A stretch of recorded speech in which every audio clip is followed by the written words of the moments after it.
नमस्कार मित्रांनो, या बघा आता सध्या मी सोबत्याच्या सरकीच्या प्लॉटमध्ये आहे. तर हे बघू शकता तुम्ही कशी सरकी कामातून गेलेली आहे. कारण जास्त पाऊस झाल्यामुळे ह्या बघा सरकीला पाणी लागू झालं आहे आणि हे रान चिबडलं आहे आणि 3.5 एकर सरकी पूर्ण पाण्यात गेलेली आहे. बघा कसं शेततळ्यामध्ये पाणी तसंच पाण्यात साचलेलं इथं. हे बघा पाय पण लई चाललेत. काय करायचं शेतकऱ्यांनी बघा, तेच कठीण परिस्थिती आहे सध्याची.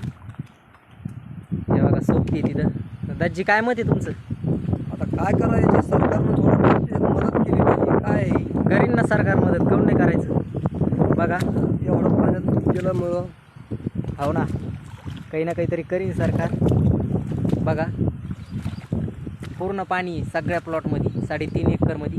व्हिडिओ आवडल्यास सपोर्ट करा भावांनो, जास्तीत जास्त शेअर करा आणि चांगल्या कमेंट करा.